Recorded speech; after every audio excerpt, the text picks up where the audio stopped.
Okay. It is 9 o'clock. Welcome to STEMwithKieno.com. I hope you've all had a good week. I hope you guys have some pretty good questions for me. And I hope you guys come into the live stream as well. Welcome to STEMwithKieno.com. Really nothing, no real major developments. I hope you've all had a good week. A couple clients here and there, and that's always good. I hope you guys have some pretty nobody's really tested this week. And I hope you guys come into the live stream as well. As far as test scores, really nothing new to report. No real major developments. Who is in the room? A couple clients here and there, and that's always good. I hope you guys have some nobody's really tested this week. And I hope you guys come into the live stream as well. As far as test scores, really nothing new to report. No real major developments. Who is in the room? A couple clients here and there, and that's always good. I hope you guys have some nobody's really tested this week. And I hope you guys come into the live stream as well. As far as test scores, really nothing new to report. No real major developments. Who is in the room? Who's in the room? Type location and the test that you're preparing for. As far as test scores, nothing new to report. Or John Doe, I don't like John Doe. Let's just put your name. Who's in the room? No, type location and because we'll see your name in the test that you're preparing for. Actually, location. I like to know where people are from. Or John Doe, I don't like John Doe. Let's just put your name. So your name will automatically pop up. Just put in your location and test type, and we'll take it from there. Get your questions together. I am checking my email now. Location. I like to know where people are from.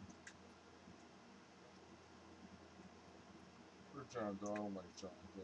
Let's just put your name. So your name will automatically pop up. Just put in your location and test type, and cool. Take it from there. Get your questions together. I hope my videos help. Email now. Location. I like to know where people are from. At something cool 58. I hope my videos helped out. And please pass my information on to your recruiter. So your name will the videos, the website. Cool. Take it from there. Get your questions together. I hope my videos help. Email now. Location. I like to know where people are from. At something cool 58. I hope my videos helped out. And please pass my information on to your recruiter. So your name will the videos, the website. That's gmail.com. Cool. So, the website. I hope my videos STEM with Kieno. Osvaldo, it's good to see you. At something cool 58. I hope my videos helped out. So, something cool 58. Are you still there, buddy? Videos, the website. That's gmail.com. So, the website. I hope my videos STEM with Kieno. Osvaldo, it's good to see you. At something cool 58. I hope my videos helped out. If you could share with the room. So, something cool 58. Are you still there, buddy? What kind of questions you saw? The website. That's gmail.com. So, if there were any interesting questions you saw, anything you can remember. It's good to see you. Excuse me. Long day. If you could share with the room. So, something cool 58. Are you still there, buddy? What kind of questions you saw? The website. That's gmail.com. So, if there were any interesting questions you saw, anything you can remember. It's good to see you. Excuse me. Long day. If you could share with the room. So, something cool 58. Are you still there, buddy? What kind of questions you saw? That's gmail.com. So, if If there were any interesting questions you saw, anything you can remember. Excuse me. Long day. Share with the room. You guys had me for a whole hour. Get those questions. Here's your opportunity to jump in and ask. If there were any interesting questions you saw, anything you can remember.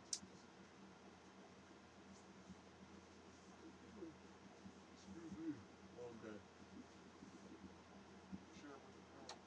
You guys had me for a whole hour. Get those questions. Here's your opportunity to jump in and ask.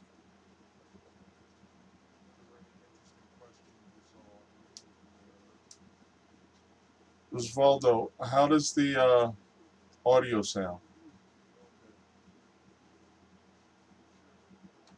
You guys had me for a whole hour. Get those questions. Here's your opportunity to jump in and ask.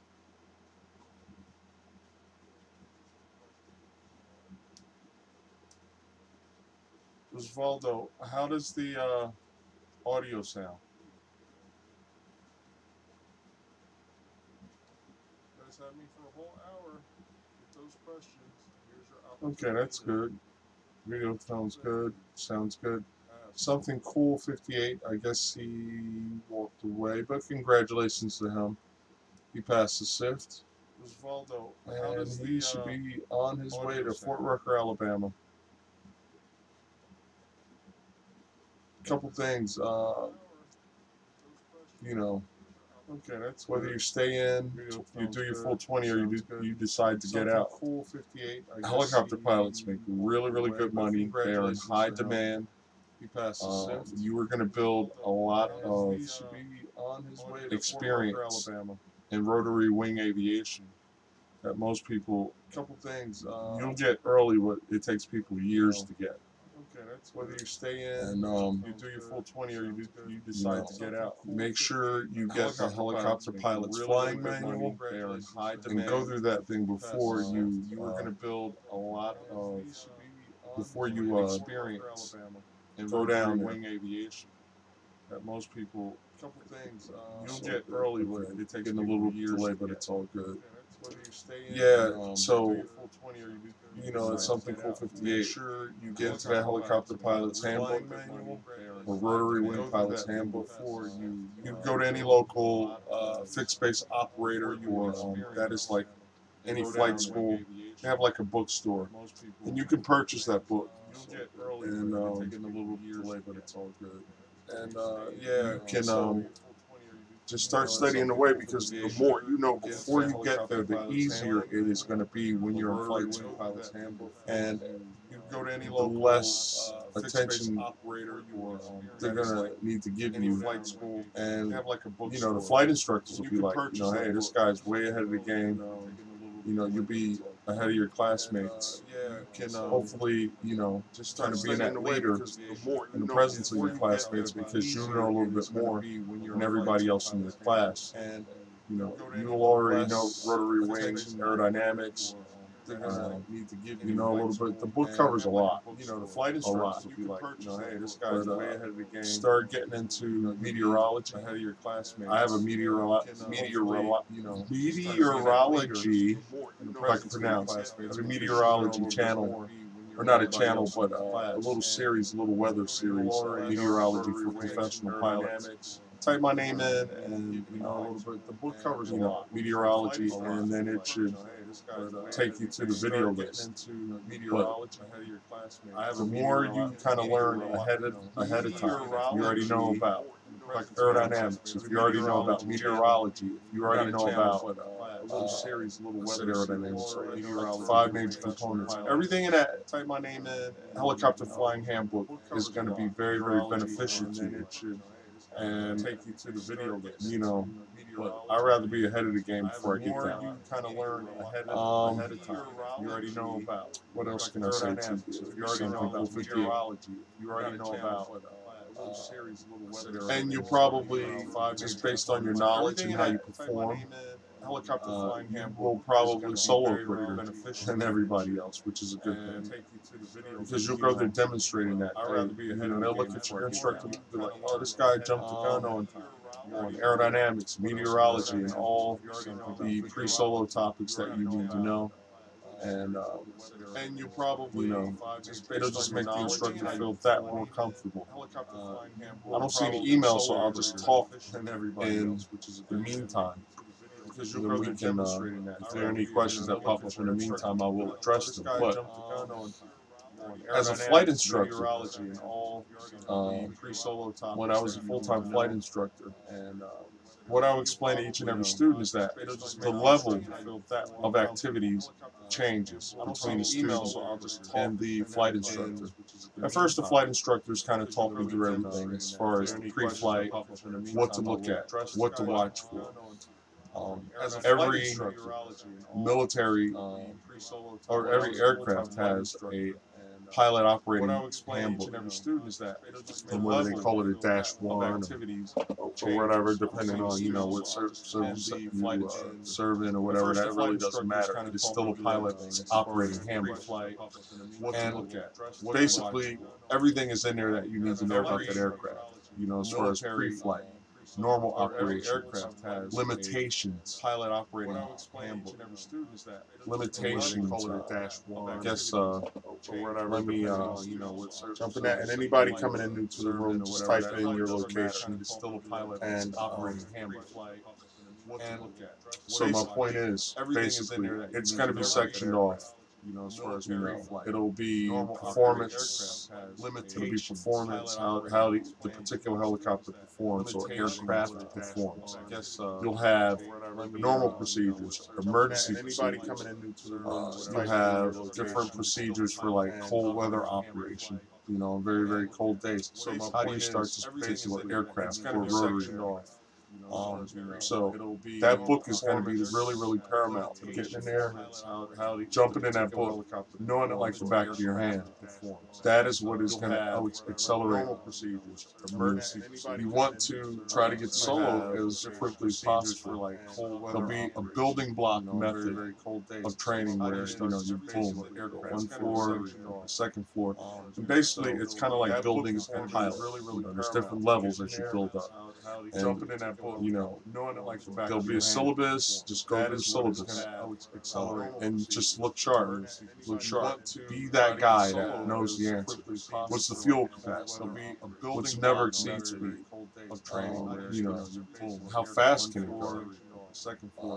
Basically, your procedures would consist of, your hover, your hovering, your taxiing, and your takeoff operations, cruise, approach landing operations, and aircraft shutdown and stuff like that. So, in that manual, which they will provide for you, you're going to get everything. And I'm telling you, every day, every single day, be in that manual. Read that manual until you get sick. Because the more you read it, the more you're just going to pick up bits and pieces. So every day, have it like some people, they would have their Bible next to their bed. Well, in flight school, that is your Bible. They will provide for you. You're going to get everything. It is your Bible. Every day, every single day. You will live and operate by the policies and procedures of that flight manual. Because I tried to make it synonymous with like a religious book. Basically, yeah, that's what it is. Have it like what else? They would have their Bible next to their bed. Get a sectional chart. You can Google the word sectional chart. Preferably, I would do it for the Fort Rucker, Alabama area. I tried to make it synonymous. So you can start looking at the airspace. Basically, yeah, because that's the airspace that you're going to actually be operating in.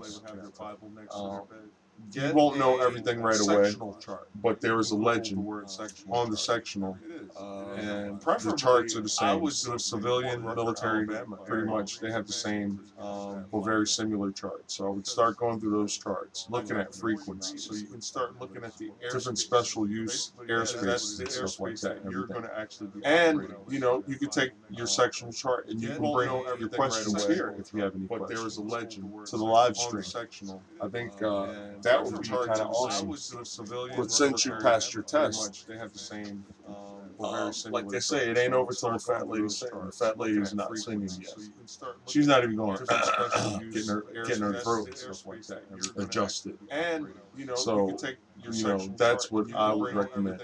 Anybody, I don't care if you're a SIFT guy, United States Army, ASTB guy or gal, Coast Guard, Marine Corps, or Navy. I will start. Maybe that's something I could kind of dig into a little bit. Start doing some videos about like the major training bases. If you are going somewhere for flight school and everything, maybe I could start doing a little discussion about airspace and frequencies and things of that nature. Just so your instructor, when you get to your flight instructor, oh man, this kid's ahead of the game. He or she knows the airspace. He or she knows like obstructions around the airbase and stuff like that and everything. It's just going to make you sharp. So wherever yours may, when you get your flight contract set up and you're going to flight school, your instructor, when you get that will be an extra edge because you want to be a unit, but you want to stand out a little bit. You want to be that leader. If your classmates are like, oh man, we got this airspace exam, on airspace, and you're going to flight school, this exam on whatever. You will just be a little bit further ahead of the game. You will solo faster because you want to be a unit. Trying to think of something. Stand out a little bit. There's going to be a list of requirements that are going to get you to the solo part. Oh man, but I can guarantee you, your solo is going to entail, or it's going to be a little bit further ahead of the game. You're going to have to dig into your frequencies, your control tower frequencies, your ground control frequencies, your airport. There's going to be a list of requirements at the runway at the base runway you solo at. So even though you guys have passed your test, this is still a resource where you can come back to if you have questions about, okay, I'm flying out of Kelly Air Force Base, or I'm flying out of Fort Rucker, Alabama. What I could do is I could start a little discussion and dig into just airspace, airport, flight operations, things of that nature for that particular airport. You can come back to if you have questions about and on this channel there is a wealth of information. I'm flying out of Fort Rucker, Alabama. What I could do is I could start a little discussion and back to solo. I'm kind of doing this from the hip because I don't see any questions. Airspace, airport. So I'm kind of like in my relaxed mode here. For that particular airport, I'm just going to refresh just to make sure. On this channel, there is a wealth of information. I'm flying out of Fort Rucker, Alabama. What I could do is I could start a discussion. And I still don't see anything, so I'll just go ahead and go into the discussion. So, here's the thing. I talked about levels of activity. When you say like your initial flight, your first flight with your flight instructor, your level activity is going to be kind of just going to be like the passenger. The only thing is that your flight instructor is going to be explaining to you what all the bells and whistles in the planes do. It's going to direct you to certain instruments and everything. What I would do is I would ask my instructor if it is okay to take a picture of the panels because everybody has a smartphone now. You could take a picture of your panels, and when you take your airplane, your pilot's operating handbook, when you take it home, or after you've concluded or ended your training, then what you could do is you have those pictures. What I really recommend is you take them to like Staples or something like that and blow them up, almost to the size of the actual cockpit, if you would, and you take it home. You can go through your procedures and you can certain things. Then what you could do is you have point to certain things as you. What I really recommend is you take them go through like you run through your checklist, almost to the size of. And so I'll give you an example. Actual cockpit, if you would, and you take it home. You can go through your procedures, and you can. I kicked my feet up and it's getting all relaxed and stuff. But I'm back. I'm still here. Point to certain things. Let's start with a very basic. Go through like you run through your checklist, almost to the size of. And so let's start with a very basic airplane. Like say something like. In most college programs, most people they start out in something like a Cessna 172 or Cessna 152. But I'm back. But I will use the Cessna 172. Let's start with a very basic. Go through like you run through your checklist. Let's see what we get here. And so let's start with a very basic airplane. Like say something like in most college programs, most people they start out. So basically, when you go to flight school, and you're going to get a. You're going to get a flight manual to go through. If you don't get a flight manual right away, I would try to express maybe you should have access to them. And they may be in like electronic format now. A lot of flight schools are doing that where the flight manuals are in electronic format. You're going to get a flight manual. And basically, like I said, when you get into the cockpit, right away, take pictures inside the cockpit. Get your front panel. Get your radio panels. All right. Get your throttle quadrant. Try to get, and just explain to your instructor, look, I just want to, and basically take this back home and I want to practice. Like I said, when you practice, but you will be that much more effective when you're running through the checklist because you take the panels, you take the pictures, and you take the panels home. Throttle quadrant and and just explain to your instructor, look, I just want to. I'm just trying to give you guys this back home, and I want to practice. Like I said, when you practice, but you will be that much more effective when you're running through the checklist because you take the panels, you take the pictures, and you take the panels home. You take the pictures. Let me get my seat adjusted. I'll remove my seat back so you can see the board. So basically, what you do is you take pictures of the cockpit, and you get your panel and stuff like that and everything. And so, as you are, pointing to the pictures and stuff like that, like if you got it blown up this size, and so you can see the. Say, for instance, like I'm looking through the checklist. What you do is you take. All right, number 6, auxiliary fuel pump switch on, and you could just point to the picture. Note the switch, knob, or dial, and note the on and off position. And you just look at it on the picture.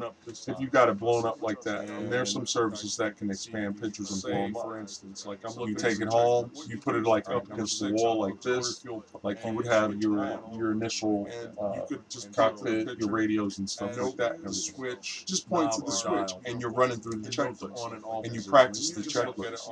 And you don't have to close your eyes like back in the old days when I was in flight school. We basically had to close our eyes and just kind of imagine. Well, with the age of smartphones and stuff like that, you don't have to imagine anymore.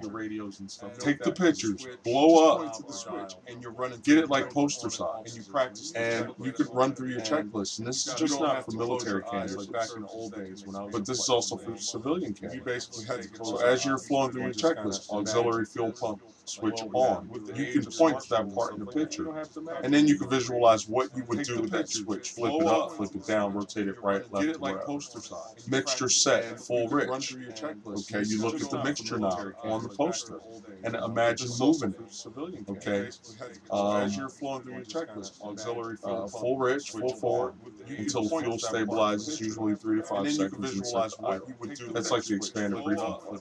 Like auxiliary fuel pump switch off, you flip it to the off position. And then the next part of the checklist is ignition start. So what you're doing is you're flowing through the checklist. You have the pictures in front of you. You know what panels to reach for. All right. I'm telling you, that is like paramount. And when you are going through the checklist, oil pressure check, navigation lights on, avionics master switch, you go to the knob, on, radios on, flaps retract. So what you're doing is when you're doing all the motions, you're calling out, you're going through the checklist. That shows the instructor that you are comfortable with the checklist. I'm telling you, that is like paramount. You're not stuttering, you're not like, you know, and like you've never seen the information before. Because when you have a good cockpit flow, that shows your instructor that you are really going above and beyond the call of duty. You're calling out, you're going that shows the instructor that you are comfortable with your. It shows that you're really going above and beyond the call of duty, and that you are really, really, really like you want to be there. Because let me tell you something, there is a lot of information that you're going to have to take in. There's a lot of information you're going to have to take in, and when you are, what's the word I'm looking for? When you're taking the initiative, that shows the instructor like, man, this person is really, really serious. Okay. Let me tell you something. So that's just like one of the like the bits and pieces that I can give you for just being that guy. You want to be that guy in flight school. Or girl, I don't want to be. I don't want to get into gender. I don't want to get into that. Or let's say, be that pilot. You want to be that pilot. You want to be, when that instructor's looking at you, watching you go through your checklist flow, that instructor, he or she's going to be like, wow, this kid's got his stuff together, all her stuff together. And like I said, the level of activity. Let's say this is you, this is your instructor. Right. So this is you, or let me say, yeah, this is you, and this is your instructor, right? So you're, this is you, this is your instructor. All right. I'm looking at a backup screen, and I'm like, who and who? So my right hand's going to be your instructor, and my left hand is going to be you. All right, and where I'm at the top of the screen is going to be level of activity. At first, your level of activity is going to be down here. You're really not going to be doing much. You're going to be following through with the checklist. Your instructor will be reading through it, and he or she will be demonstrating what switches to flip, and he's going to explain every part of the checklist that he or she is doing. Now, as time goes on, you're going to be doing more and more in the cockpit, and your instructor is going to be doing less and less and less. And when you get down to when you get ready to solo, you're going to basically be doing everything. And so as a result, what happens is I always knew when to solo somebody. You know when it's time to solo somebody. There's really nothing for you to talk about as an instructor. I don't have to tell you. Watch your altitude. Watch your airspeed. And so complete your checklist. As a result, what happens stuff like that. It's nothing for me to say. Literally. There's nothing for me to correct you on. Watch your altitude. Extend your flaps, lower your gear, all that. When you're ready to solo, you will be ahead of the game. You will be flying the plane as if you were like a rated pilot. And so you'll flow through the checklist. You'll be going to the right switches. You will be making the right aeronautical decisions. Extend your flaps, lower your gear. Sometimes going into aeronautical decisions, sometimes your instructor will just be like asking questions like, okay, have you checked the weather?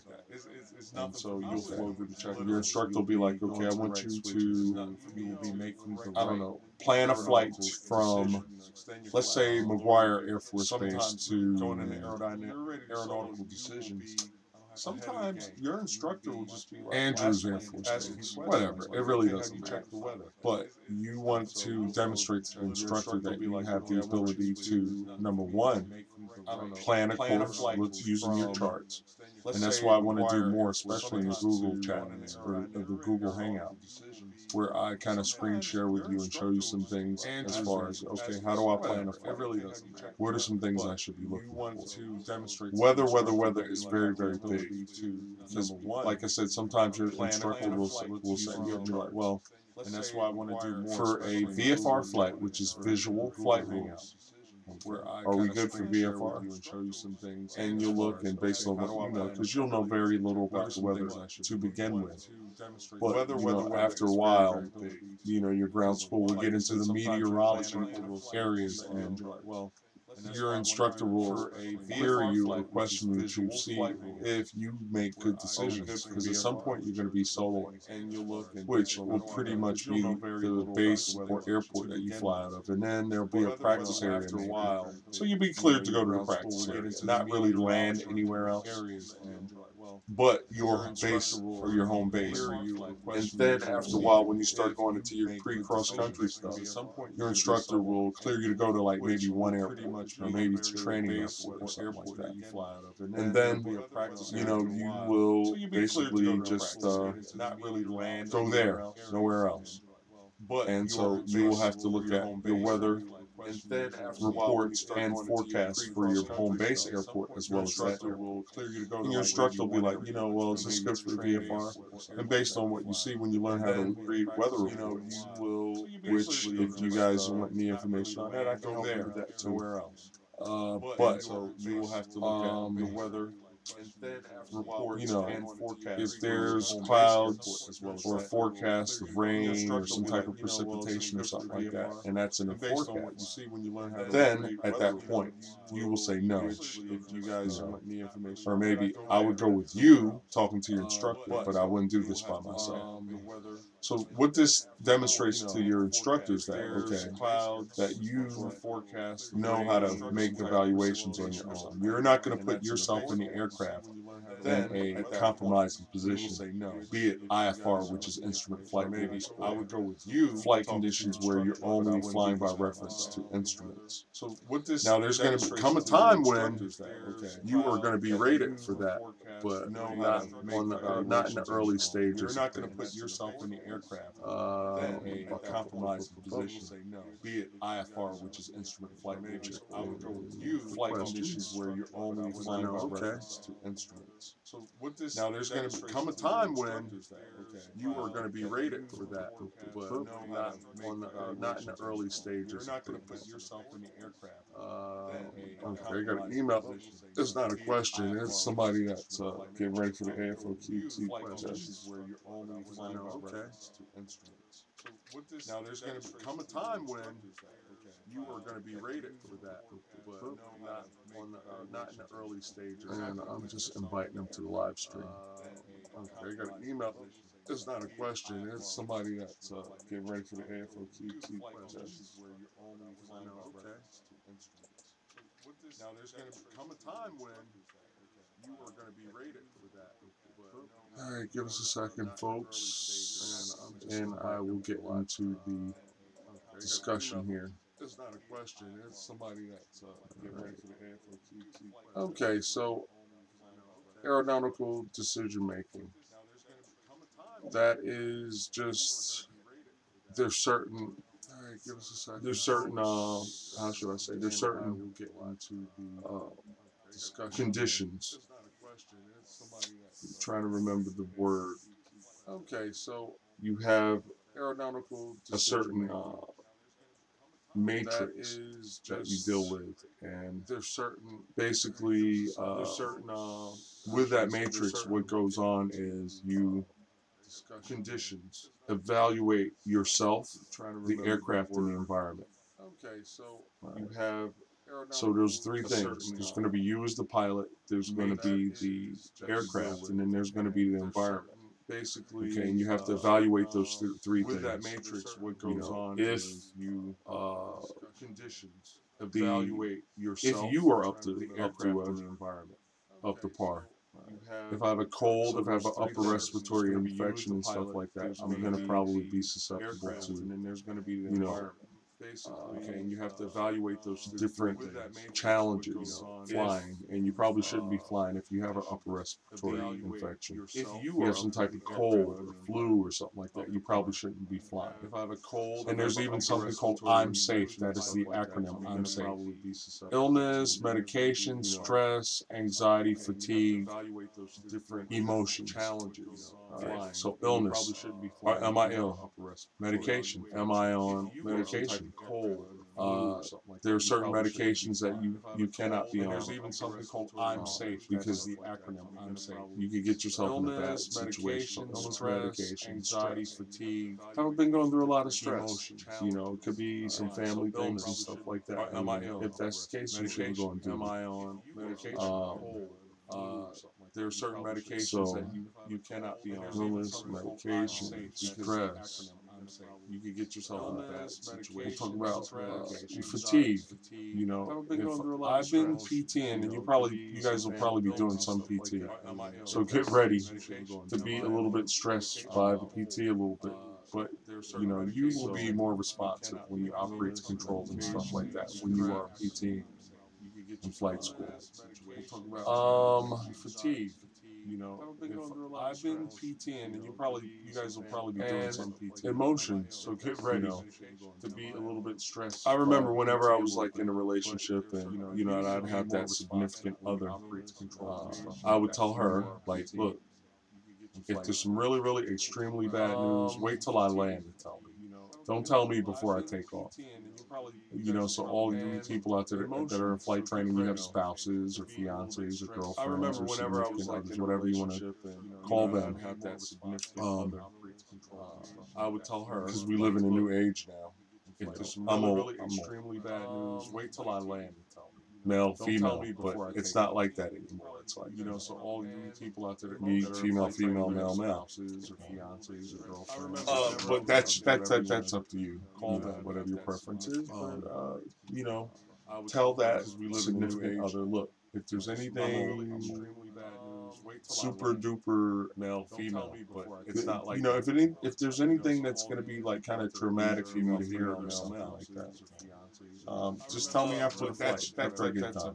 Don't take that up with you, especially when you don't have a whole lot of flight experience, because then it could really, really, really, really distract you, not keep your mind on the training mission. If there's anything that's going to be like kind of traumatic for you, as flight instructors, we go through just tell me after training, because as a flight instructor, you're not just a flight instructor, you are also, especially when you don't have a whole lot of flight, like a psychologist. Then we are trained to look at, distract you, not keep your applicants or student pilots, and kind of look at them and see if they're all there. Go through, training, because if they're not all there, then at that point, we would have to, like a psychologist, maybe go to our chief pilot or chief instructor or someone with a lot more. They'll be, as an instructor, they don't just turn you loose and say, okay, go train pilots. And anybody know in the room, just location and test you're preparing for, just type that in. And if you have any questions, we'll address those as well. But someone with a lot more. Nobody is just as an instructor. They don't just turn you loose and say, okay, go fly. Even though you are instructor or instructor pilot or authorized flight instructor, just type that in. And if you have any questions, we'll address those as well. But someone with a lot more. Nobody is just as an instructor. They don't just turn you loose and say, okay, go fly. Even though you are instructor or instructor pilot or authorized flight instructor. Okay. So I added that little note on the bottom. If you're new to the room, just type in the location you're from and the test that you are preparing for. Nobody is just released. And I'll go along. If there's questions that pop up that you guys need addressed, I'll address them as they pop up on my email. I'm looking at my email right now. So basically, nobody, if you see something out of whack, is okay. San Diego ASTP, Shreveport. Gerald, welcome to the room, sir. And thanks for coming in. If you have questions in your book that you don't understand in your AFOQT test prep book, you can take a picture with your smartphone and you can send them to kienothomas@gmail.com, and I will address them or answer them. And thanks for coming in. If you have questions, yeah, I got that, and that's why I sent you the link to the live stream as well. And I'll just refresh my email to see if you had any questions in the meantime. But if you do get any questions, that's what we're here for. Okay, or that's what I'm here for, to answer any questions you might have. You can type questions in. Yeah, I got that. If you don't have the smartphone or instead or whatever, you can type it in. But I'm here every Friday, 9 p.m. to 11. The first hour we do this live stream, and the second hour we do a Google Hangout. And at the end of the live stream, I just make a little announcement. At the end of the live stream, if you want to come to the Google chat, you can when I'm here every Friday, just ask request an invite, send that to the email, and then you could video chat with me. So it's not just me talking anymore. It's like you could actually ask questions, like in a video conference and stuff like that. And I do this every week in Google chat. So where was I? Yeah. So back to, and guys, if you have questions in the meantime, email them. I'm just going through some video chat. So it's not just me. Flight considerations for people that are going to a flight training program. Like we had a guy that just passed the SIFT. So where was I? Yeah. So back to today, well, not today, but he just reported to me that he passed the SIFT. He's been watching my videos and stuff like that, and flight considerations for people. That's what this is all about, and it's not just for pilots. It's for any military aptitude test. It's for Federal Aviation Administration test takers that are preparing for the test, or anybody that is in flight training. What I'm doing is I'm just kind of giving you some background of what instructors look for, what's going to make you shine in flight. It's not just for pilots. What's going to make you be that student pilot. I was going to say that guy, but you have females that are trained too. So that if you want to, that student pilot, you want to be the one. I sound like I'm talking about the Matrix. I'm just trying to give you some background what instructors look for. So sometimes as instructors, we have to be psychologists. I have to know when you're under stress. I have to I have to know when you're plateauing. It's something I call student pilot disease, and nobody came up with that. I kind of, I won't say it's mine, but it's what I thought about. And I remember when I was in flight training, I call it student pilot disease because as a student pilot, you're going to have days where you're going to do everything right, and then you're going to have days when you just can't seem to. Things just aren't gelling that day. It's just a bad day. And trust me, every flight instructor's been there. Every flight instructor understands what it is. It's just like, give you an example. We were doing some maneuvers, some not basic maneuvers, but we were doing like steep turns, stalls. It's just a bad day. And I'm kind of going in depth with those maneuvers, but every pilot needs to know how to do stalls, steep turns, slow flight. There's a series of things that your flight instructor will teach you. And some days you will get it totally right, and then other days it's like you've never seen an airplane in your life. You don't have it, like you don't like you were like at 0 hour, like that's how you would fly. Slow flight. And there's a series of it's human nature for us as pilots or student pilots. Just the fact that you were born into that field, you are you're a very driven person. It's like you never seen an airplane in your life. And so you want to impress your flight instructor. You want to do well. You're a flight instructor. And I'll be frank, you want your flight instructor to think you're hot shit. It's human nature. As if you could show your instructor something new, which you probably won't. But there's nothing wrong with hoping. And so, okay, I just want to pass the AFOQT test, trying to do cyber operations. So you don't want to, or at Gerald, okay, and I just saw your question. you don't. You just want to pass the test, and that's very doable. You know, there's nothing wrong with hoping. And so, Okay. I just want to pass the FOQT. The FOQT consists of, and my last updated list is verbal analogies, arithmetic reasoning, word knowledge, math knowledge, instrument comprehension, and more importantly, Gerald, do you have a test prep book? You know, Barron's or Peterson's or Arco or something. The FOQT consists of, and my last Okay, list is prior enlisted E5, trying to join the Air Force commission. Okay. And more importantly, There's a lot of that. There was a Navy, you know, Barron's. okay, you just actually ordered two, not on hand. Okay, that's awesome. And first of all, Gerald, I thank you for coming. Very few people know about, not a lot of people know about this channel or my. And then let me put in my website on the on here. So, Okay, you just actually ordered two, not on hand. okay, that's awesome. That is my website, Gerald. And You first of can all, check Gerald, that out. thank you for coming. I'm still doing some finishing touches on the website, but it is functional. Not a lot of people know. I encourage everybody to come to the blog. And And let me put in my website. Search YouTube with help. Okay, you just actually ordered two, not on FOQT, and I guess I came up. That is my website. That's Gerald. good. And first That's of all, good. that out. I'm glad I'm I'm getting still in doing traffic. some finishing touches on the website, but it is functional. Yeah. I encourage everybody to come to the You popped blog. up. And let me put in my website. Search on for the yeah, that is the systems. That's actually systems of the equation. Actually, I remember that question. That's good. I'm glad I'm getting in traffic. Yeah. So, yeah, I encourage everybody to come. there's a plethora of FOQT practice questions and things of that nature that you can get a hold of in the meantime. You can Google. You can do a Google search and find stuff. Yeah. So, But yeah, let me just finish up.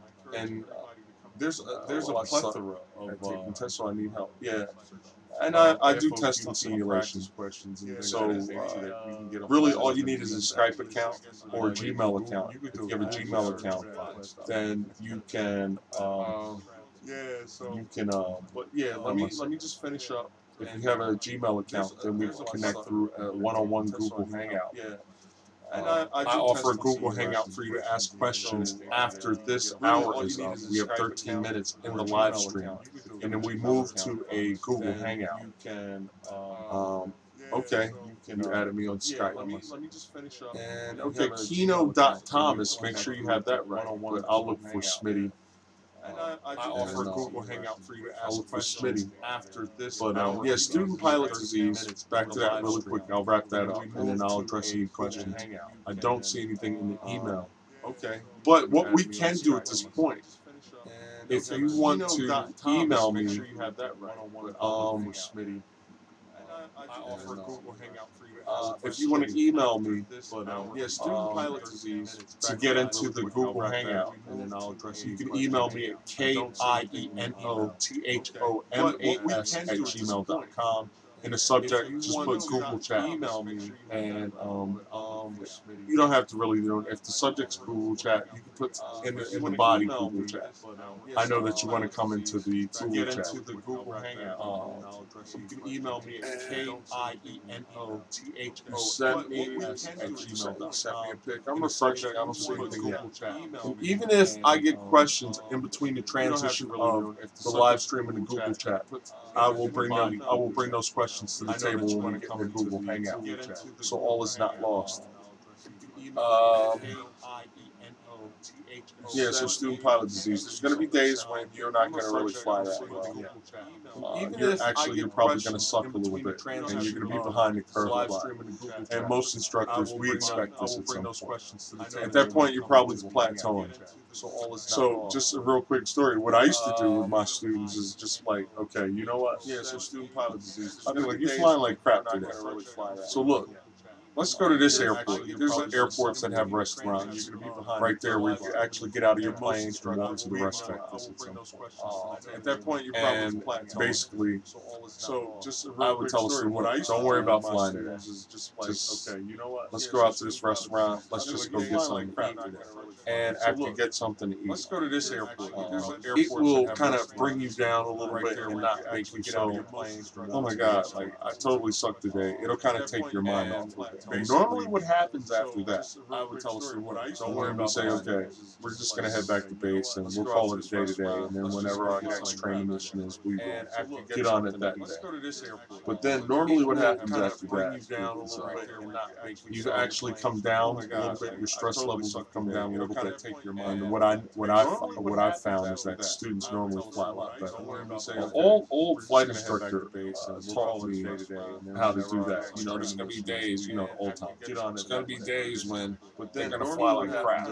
But you know what? Just go to like a flying restaurant or something like that. And, you know, have a burger, have some fries, and just talk. What I've found is that students normally Not even necessarily about flying, but just talk and just kind of pull a student away from all that anxiety. Oh, I got to get back in that plane, and we got to, you know, go back to base. And so there are days when you're not going to do so well when you're in pilot training. But have a burger, have some fries, and just talk.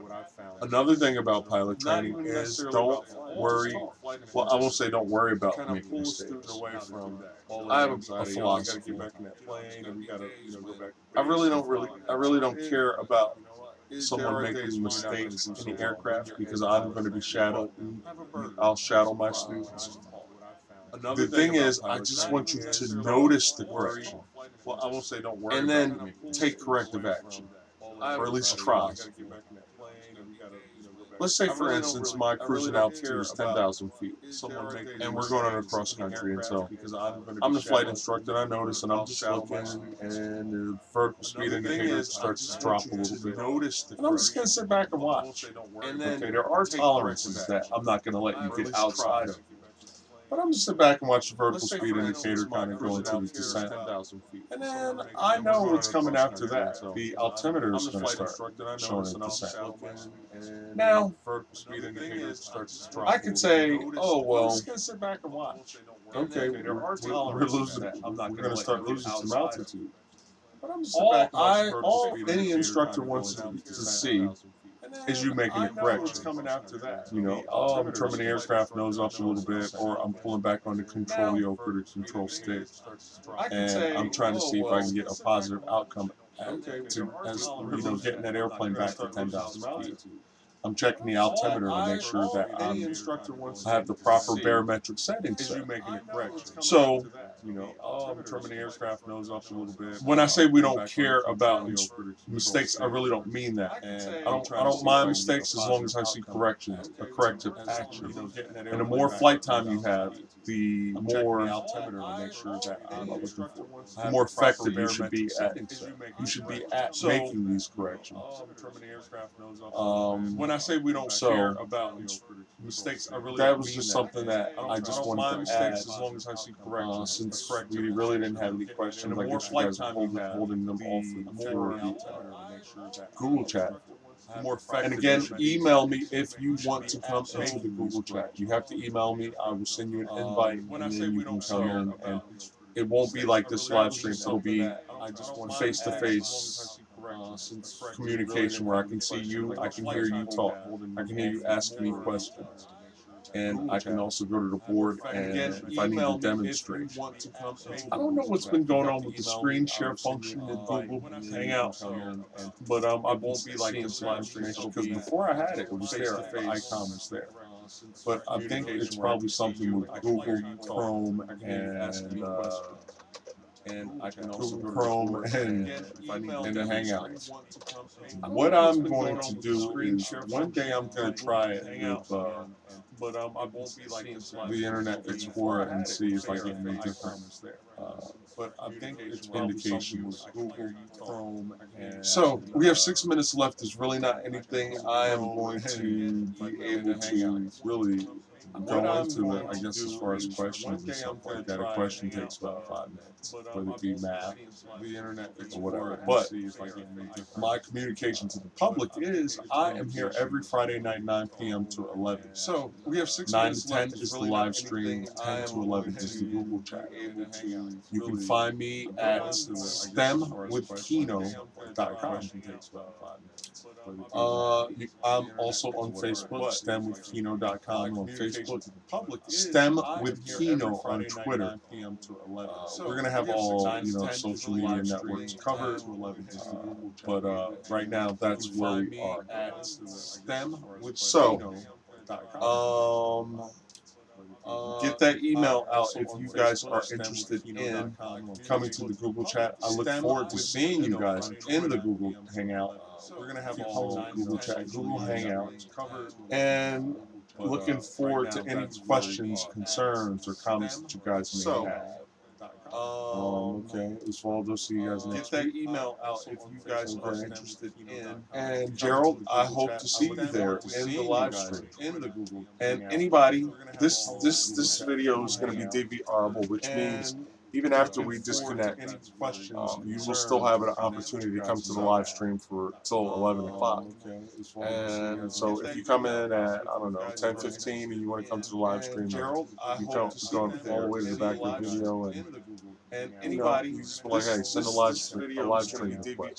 In the subject box, put after we disconnect, live stream Google Hangout request or Hangout. Come to the live stream for. As long as I see a request after 10 o'clock, I know what it is referring to, and I'll send it.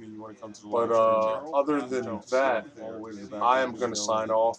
Please hit the thumbs up button if you guys like the video. If you didn't like it, hit the thumbs down video. But again, I'm here every Friday, 9 p.m. to 11 p.m. This is Kieno Thomas. I appreciate you guys coming out. Thanks for watching, and looking for emails, guys. If you guys are coming to the Google, please hit the thumbs up button. See you next Friday, 9 p.m. Bye-bye. If you didn't like it, hit the thumbs down video. But again, I'm here every Friday, 9 p.m. to 11 p.m. This is Kieno Thomas.